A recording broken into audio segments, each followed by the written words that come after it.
إلا رحمة للعالمين. وقال الله تبارك وتعالى محمد رسول الله.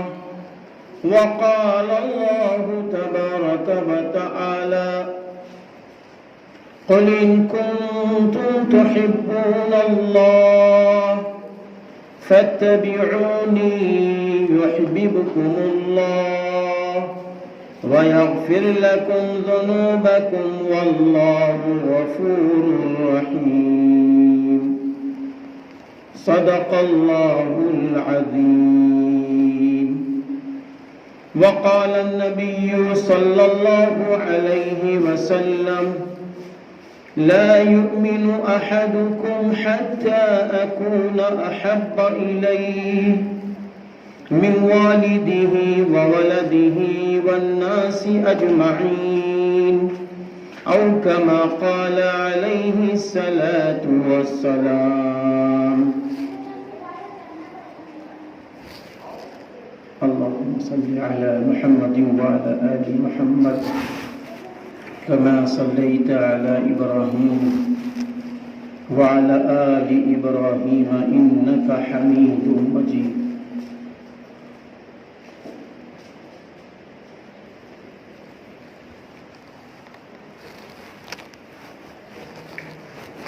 معزز باوقار اللہ کے محبوب بندوں اور اللہ کی محبوب بندیوں، آج کی تاریخ 12 ربیع الاول کی تاریخ ہے۔ جمہور علماء کے نزدیک اور کتاب نبی رحمت صلی اللہ علیہ وسلم جو مفکر اسلام حضرت مولانا سید ابو الحسن علی ندوی عرف علی میاں رحمت اللہ علیہ نے لکھی ہے، اس کتاب کو بھی جب سامنے رکھتا ہوں تو اس میں یہ بات لکھی ہے 12 ربیع الاول 570 عیسوی اور بروز جمعہ رسول اللہ صلی اللہ علیہ وسلم کی پیدائش ہوئی ہے۔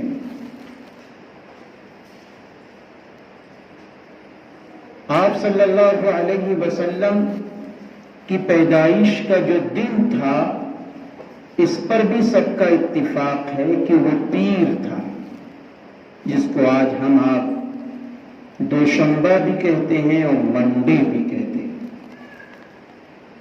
آپ صلی اللہ علیہ وسلم کی پیدائش میں اختلاف ہے، بعض حضرات نے 8، 9، 10 اور 12 تحریر فرمایا ہے۔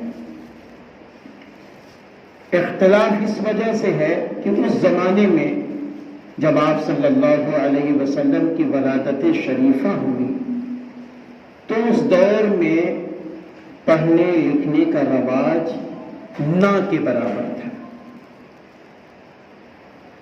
اور پھر وہ جاہلیت کا بھی دور تھا، کیونکہ حضرت عیسیٰ علیہ السلام کو اللہ رب العزت نے جب اس دنیا سے اٹھایا ہے تو حضرت عیسیٰ علیہ السلام کے بعد سوائے میرے محبوب نبی کے کوئی نبی، کوئی پیغمبر، کوئی رسول نہیں آئے۔ آخری پیغمبر حضرت محمد عربی صلی اللہ علیہ وسلم کو اللہ تعالیٰ نے مبعوث فرمایا، آپ کی ولادت شریفہ مکہ المکرمہ میں کی۔ آپ صلی اللہ علیہ وسلم کی جب ولادت شریفہ ہوتی ہے تو یہ خبر آپ کے دادا حضرت عبد المطلب کو دی جاتی ہے۔ آپ کے دادا خوشی خوشی آتے ہیں اور آنے کے بعد آپ اپنے پوتے حضرت محمد صلی اللہ علیہ وسلم کو لے کر بیت اللہ شریف میں چلے جاتے ہیں۔ اور پھر اللہ کے حضور سجدہ کراتے ہیں اور اس کے بعد آپ کا نام محمد رکھتے ہیں صلی اللہ علیہ وسلم. آپ کی امی جان آپ کا نام احمد رکھتی ہیں صلی اللہ علیہ وسلم. اور میں یہ بھی بتا دوں کہ حضرت محمد صلی اللہ علیہ وسلم سے پہلے جتنی کتابیں نازل ہوئی، آسمانی 3 کتابیں نازل ہو چکی تھیں، تورات، انجیل، زبور. انجیل کتاب میں آپ صلی اللہ علیہ وسلم کا نام احمد لکھا ہوا تھا صلی اللہ علیہ وسلم. اور انجیل کتاب حضرت عیسیٰ علیہ السلام پر نازل ہوئی. اور اسی طرح آخری پیغمبر حضرت محمد صلی اللہ علیہ وسلم کا نام محمد صلی اللہ علیہ وسلم تورات میں لکھا ہوا تھا. اور تورات حضرت موسیٰ علیہ السلام پر نازل ہوئی. الغرض جتنے صحیفے، جتنی کتابیں نازل ہوئی ہیں یا اللہ تعالیٰ نے دیا ہے، ساری کتابوں میں سرور کائنات فخر دو عالم حضرت محمد عربی صلی اللہ علیہ وسلم کا نام مبارک اور ذکر خیر موجود تھا. حضرت محمد صلی اللہ علیہ وسلم کی آمد سے پہلے پیغمبروں نے اس کی خبر دی. تو اس لیے 2 لفظوں میں ہم یہ کہہ سکتے ہیں، 2 لفظوں میں ہم یہ کہہ سکتے ہیں کہ حضرت محمد صلی اللہ علیہ وسلم کا دنیا میں آنا بھی مبارک اور حضرت محمد صلی اللہ علیہ وسلم کا دنیا سے جانا بھی مبارک.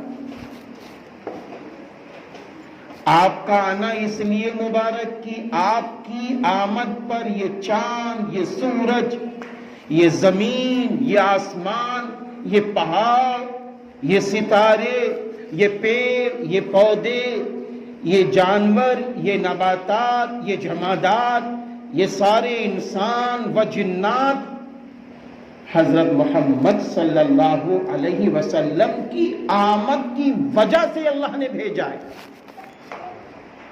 آمد کی وجہ سے بھیجا ہے. روایت میں ہے کہ جب حضرت آدم علیہ السلام کو اللہ تعالیٰ نے یوں فرمایا تھا کہ اے آدم، اے حوا، دیکھو سنو، تم جنت میں رہنا لیکن یہ گندم نہ کھانا، اس پیڑ کے قریب نہ جانا. حضرت آدم علیہ السلام نے اور حضرت حوا علیہ السلام نے ایک موقع پر کیا ہوا کہ اس گندم کو کھا لیا. جب کھا لیا تو کھانے کے بعد کیا ہوتا ہے؟ اللہ کی طرف سے گرفت. کہ اے آدم، اے حوا، میں نے کہا تھا کہ اس گندم کے قریب نہ جانا، اب تم نے اس کو کھایا ہے، تمہیں دنیا میں جانا پڑے گا، تمہیں دنیا میں جانا پڑے گا، تمہیں جنت کو چھوڑنا ہوگا. حضرت آدم علیہ السلام زار و قطار رب کریم کے سامنے رو رہے ہیں، زار و قطار رو رہے ہیں اور روتے روتے فرماتے ہیں ربنا ظلمنا انفسنا وَإِن لَّمْ تَغْفِرْ لَنَا وَتَرْحَمْنَا لَنَكُونَنَّ مِنَ الْخَاسِرِينَ. اے ہمارے رب، ہم لوگوں نے اپنے اوپر ظلم کیا ہے. وَإِن لَّمْ تَغْفِرْ لَنَا، اور اگر آج تو نے ہم لوگوں کو معاف نہ کیا، وَتَرْحَمْنَا، اور تو نے اگر آج ہم لوگوں پر رحم نہ کیا، لَنَكُونَنَّ مِنَ الْخَاسِرِينَ، تو ہم لوگوں کا شمار خاسرین میں سے ہو جائے گا، نقصان اٹھانے والوں میں سے ہو جائے گا. اور روتے روتے روتے روتے روتے روتے حضرت آدم علیہ السلام نے ایک بات فرما دی. فرمایا اے اللہ مجھے معاف کر دے. اور فرماتے فرماتے یوں فرمایا اے اللہ مجھے تو حضرت محمد صلی اللہ علیہ وسلم کی طفیل میں معاف کر دیا۔ آواز آئی کہ اے آدم تو نے یہ نام کہاں دیکھ لیا؟ اے آدم تو نے یہ نام کہاں دیکھ لیا، کہاں سنا؟ حضرت آدم علیہ السلام نے فرمایا اے اللہ جب تو نے مجھے جنت میں داخل کیا تھا، اے اللہ جب جنت میں داخل ہوا تھا تو جنت کے کواڑوں پر، جنت کے درختوں کے پتے پر اور چاروں طرف میں نے ایک نام آپ کے نام سے جڑا ہوا لکھا ہوا دیکھا تھا، وہ تھا لا الہ الا اللہ محمد الرسول اللہ صلی اللہ علیہ وسلم۔ تو اے اللہ میں نے اسی وقت سمجھ لیا تھا کہ جو نام آپ کے نام سے جڑ جائے وہ نام بڑا مبارک ہوگا، بڑا قیمتی ہوگا۔ اللہ نے فرمایا اے آدم تم نے سچ کہا، اے آدم اگر مجھے محمد عربی صلی اللہ علیہ وسلم آپ کو اگر دنیا میں بھیجنے کا مقصد نہ ہوتا تو اے آدم نہ میں تمہیں پیدا کرتا نہ پوری دنیا بناتا۔ تو میرے بھائیوں حضرت محمد صلی اللہ علیہ وسلم کی آمد تو یہ سب کچھ سجا ہے۔ اسی لیے ایک روایت میں ہے کہ جب تک دنیا میں مومن رہے گا، ایک اللہ کا بندہ کلمہ طیبہ لا الہ الا اللہ محمد رسول اللہ صلی اللہ علیہ وسلم پڑھنے والا کلمہ کو اللہ کا محبوب رہے گا، تب تک اللہ دنیا میں قیامت برپا نہیں کرے گا۔ میرے بھائیوں حضرت محمد صلی اللہ علیہ وسلم کا جب نام رکھا گیا تو عرب میں ہلچل مچ گئی، مکے میں ہلچل مچ گئی۔ ارے بھائی یہ نام تو کہیں نہیں ہے، میں نے یہ نام پہلی بار سنا ہے، یہ نام تو میں نے پہلی بار سنا ہے، یہ نام تو کہیں نہیں ہے، کہیں نہیں ہے۔ اسی زمانے میں ایک یہودی مکہ المکرمہ کی گلیوں میں اعلان کر رہا ہے کہ آج کوئی بچہ پیدا ہوا ہے، آج کوئی بچہ پیدا ہوا ہے۔ پتہ چلا ہاں ایک یتیم بچہ پیدا ہوا۔ آپ صلی اللہ علیہ وسلم جب دنیا میں تشریف لائے ہیں تو آپ کے والد محترم کا سایہ اٹھ چکا تھا، اللہ کے پاس پہنچ چکے تھے، آپ بحیثیت یتیم کے دنیا میں تشریف لائے۔ آپ صلی اللہ علیہ وسلم کے متعلق ہے کہ اس یہودی نے کہا مجھے دکھایا جائے، وہ بچہ مجھے دکھایا جائے۔ تو جب اس یہودی نے دیکھا، کیا دیکھا؟ کیونکہ اس نے پڑھ لیا تھا پہلے کہ تورات میں اس بچے کی بشارت ہے، انجیل میں اس بچے کی خوشخبری ہے۔ کہا ان کا نام کیا ہے؟ کہا محمد اور احمد۔ ارے اللہ، کہا یہ بچہ مجھے دکھایا جائے۔ اور جیسے ہی حضرت محمد صلی اللہ علیہ وسلم کو اس نے دیکھا تو کیا تھا معلوم ہے؟ پچھلی کتابوں میں یہ لکھا تھا کہ جو آخری پیغمبر ہوں گے، آخری رسول ہوں گے، ان کے بعد قیامت تک کوئی رسول نہیں آئے گا، قیامت تک کوئی پیغمبر نہیں آئے گا۔ تو میرے بھائیوں یہاں تک اس آخری پیغمبر پر جو آسمانی کتاب قرآن پاک نازل ہوگی، اس کتاب کے بعد پھر قیامت تک کوئی کتاب نہیں آئے گی، کوئی کتاب نہیں آئے گی۔ وہ آخری پیغمبر کا ذکر خیر سب کچھ پہلے لکھا ہوا تھا، تو اس نے یہ پڑھ لیا۔ اور پچھلی کتابوں میں یہ بھی لکھا ہوا تھا کہ آخری پیغمبر جو ہوں گے ان کے شان مبارک پر کاندوں پہ کیا لکھا ہوگا؟ لا الہ الا اللہ محمد الرسول اللہ صلی اللہ علیہ وسلم لکھا ہوگا۔ بس اس شخص نے جیسے ہی دیکھا، اور دوسرے یہ بھی لکھا ہوا ہے پچھلی کتابوں میں کہ وہ مختون ہوں گے، یعنی جو ہمارے آپ کے یہاں جب بچہ پیدا ہوتا ہے تو اس کا ختنہ کیا جاتا ہے۔ یہ سنت ابراہیمی ہے، یہ سنت ابراہیمی ہے، یاد رکھنا میرے بھائیوں۔ تو حضرت محمد صلی اللہ علیہ وسلم کو اس نے دیکھا، دیکھتے ہی بے ہوش ہو گیا، بے ہوش ہو گیا۔ اور جب ہوش میں آیا تو کہنے لگا ہائے افسوس، ہائے افسوس، اب تو میرے یہاں سے نبوت نکل گئی، اب تو نبوت حضرت ابراہیم علیہ السلام، حضرت اسماعیل علیہ السلام کے خاندان میں داخل ہوئی۔ تو میرے بھائیوں حضرت محمد صلی اللہ علیہ وسلم ایسے پیغمبر ہیں کہ جو ذکر پچھلی آسمانی کتابوں میں ہے وہ ساری چیزیں آپ میں پائی گئی۔ آپ صلی اللہ علیہ وسلم کا نام مبارک احمد، احمد کے لفظی معنی کیا ہے؟ اللہ کی سب سے زیادہ حمد بیان کرنے والا، اللہ کی تعریف سب سے زیادہ کرنے والا، اس کا نام کون ہے؟ احمد صلی اللہ علیہ وسلم۔ اور محمد کے لفظی معنی ہے جس کی سب سے زیادہ تعریف کی گئی ہو۔ آپ زمانے میں دیکھ سکتے ہیں، اور زمانے میں آپ دیکھیے حضرت محمد صلی اللہ علیہ وسلم کی سب سے زیادہ تعریف کی گئی ہے۔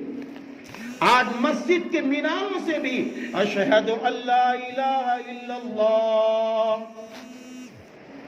اور پھر کیا ہوتا؟ آواز لگتی نا، اشہد ان محمد رسول اللہ، مسجد کے میناروں سے۔ اور یہ آواز خالی 5 وقت نہیں، یہ تو ہمارے آپ کے ذہن میں ہے کہ 5 وقت آواز لگ رہی ہے، 24 گھنٹے دنیا میں اذان ہو رہی ہے۔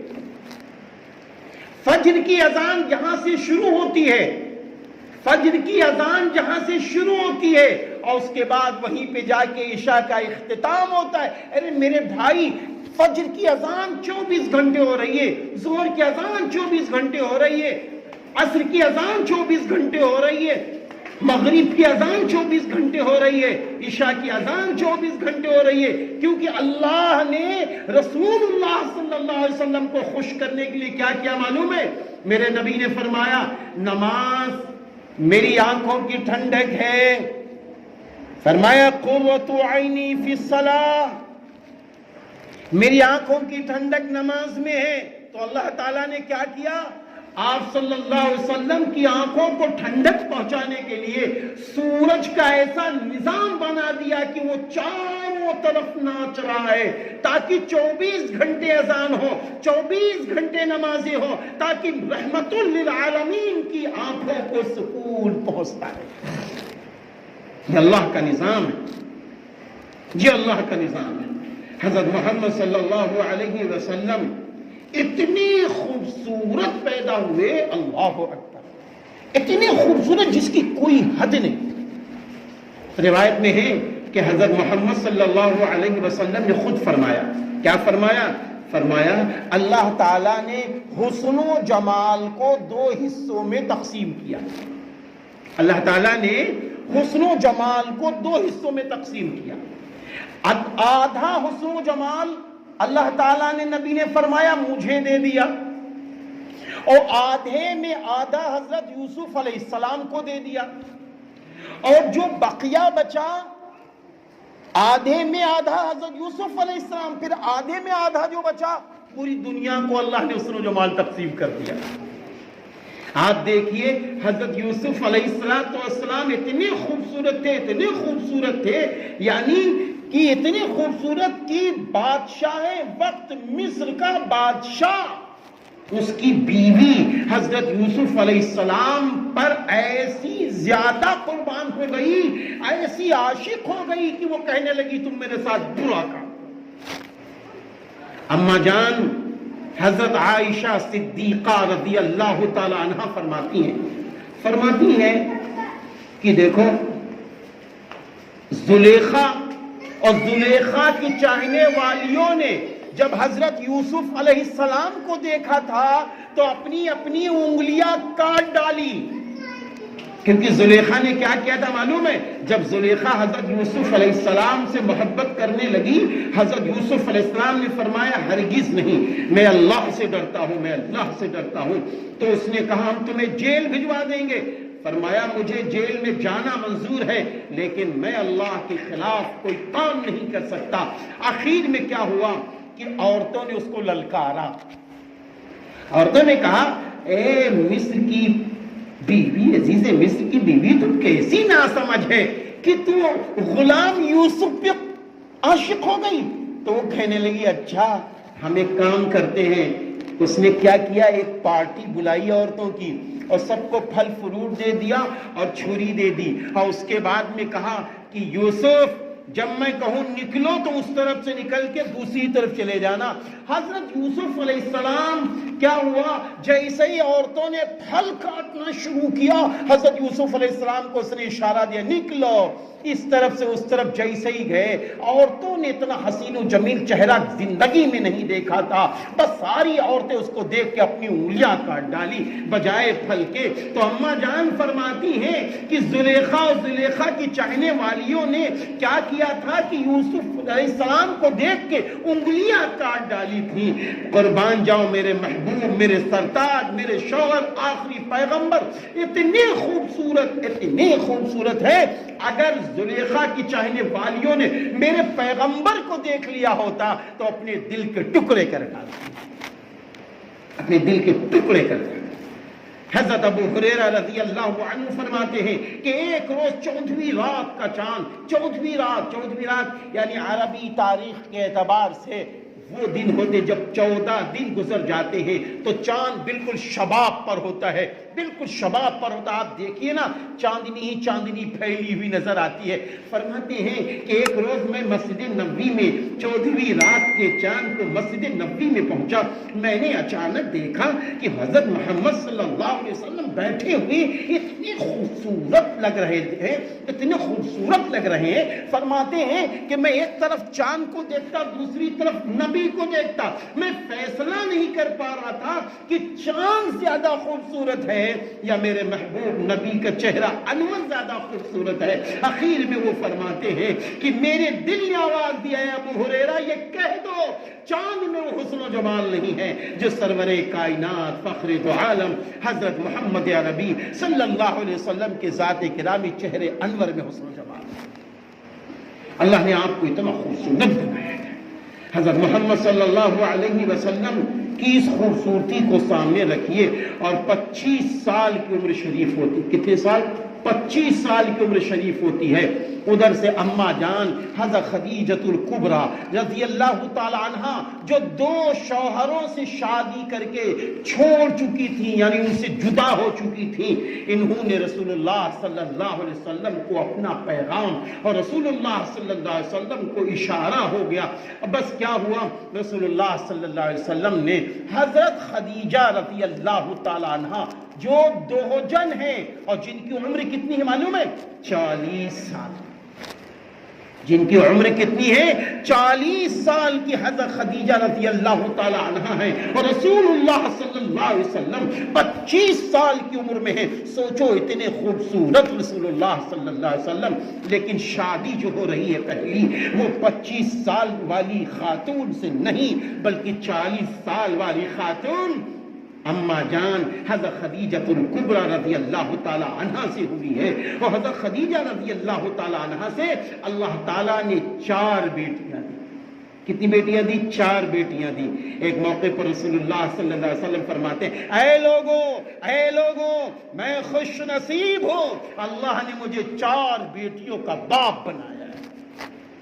فخر سے فرماتے تھے اللہ رب العزت بیٹیوں کے متعلق دیکھیے بات آ گئی ہے بیٹیوں کی۔ اللہ تعالیٰ نے جہاں اولاد کی ترتیب بیان کی ہے تو وہاں اللہ تعالیٰ نے سب سے پہلے فرمایا یَهَبُ لِمَن يَشَاءُ إِنَاثًا وَيَهَبُ لِمَن يَشَاءُ الذُّكُورَ أَوْ يُزَوِّجُهُمْ ذُكْرَانًا وَإِنَاثًا وَيَجْعَلُ مَن يَشَاءُ عَقِيمًا۔ اللہ جس کو چاہے بیٹی دے بیٹا دے، اللہ جس شادی شدہ خاتون کو چاہے بیٹی بیٹا دونوں دے دے یا جس شادی شدہ خاتون کو چاہے بانجھ رکھے۔ پتہ یہ چلا بیٹی دینے والا اللہ ہے، بیٹا دینے والا اللہ ہے، لیکن جس کو اللہ بیٹی دے دے اور پہلی بیٹی دے دے وہ عورت بہت ہی اللہ کی طرف سے رحمت والی ہوتی ہے۔ رسول اللہ صلی اللہ علیہ وسلم نے فرمایا اللہ جس کو 1 بیٹی دے، اللہ جس کو 2 بیٹیاں دے، اللہ جس کو 3 بیٹیاں دے۔ مختلف روایتوں کو سامنے رکھے جوڑیے تو نبی نے فرمایا پھر اس کی ماں اس کے باپ اس بیٹی کی اچھی پرورش کرے، اس کو دین سکھائے، اس کو قرآن پاک کا پڑھنا سکھائے، اس کو نماز پڑھنا سکھائے، اس کو ولیوں کی ماں بننے کا طریقہ سکھائے۔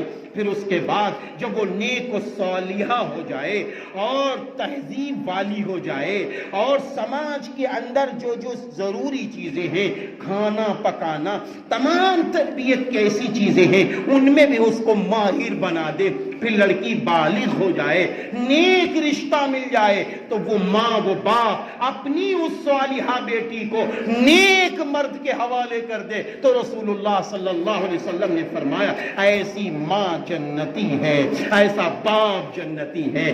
دوسری روایت میں ہے کہ اس لڑکیوں کی ماں اور باپ جنت میں مجھ سے اتنی قریب ہوں گی جیسے یہ 2 انگلیاں قریب ہیں۔